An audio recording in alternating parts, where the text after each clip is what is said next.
In today's video, I'm going to teach you how to manage Outlook.com storage with OneDrive. If your mailbox is filling up or you are getting storage warnings, a few simple habits will help you reclaim space without losing important files. Start by opening Outlook on the web. The biggest space hogs are usually attachments, so begin with your largest emails. Open a message with big files and use the Save to OneDrive option. This copies the attachments to your OneDrive so the files are safely stored outside your mailbox. Choose a clear folder name in OneDrive so you can find them later. After saving, make sure the file appears in OneDrive. Then delete the original email to immediately free up space.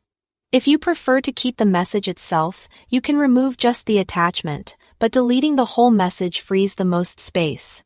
Next, quickly find the worst offenders. In your inbox, open the filter menu, select Sort By, and choose Size.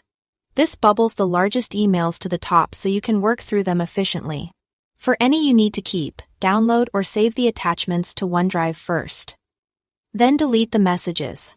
You can also multi-select large emails to clean up in batches. Don't forget that items and deleted items and junk still count toward your quota. Empty both folders regularly to permanently remove those messages and actually reclaim storage. After a big cleanup, it's a good habit to empty them right away.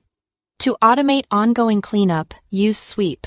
Select a sender or message, choose Sweep, and set a rule to move or delete older messages, such as anything older than 10 days. This keeps routine newsletters and notifications from piling up. Pick Move or Delete based on what you need, and review your choices so nothing important is removed unintentionally. For a clear picture of where your space is going, open Settings, go to General, then Storage. You'll see a breakdown of which folders are using the most space. Use this view to target bulky folders first. Delete anything you no longer need, and remember that archiving is great for organization, but does not reduce your mailbox size unless you also delete content you don't need. That's all to it. Thanks for watching.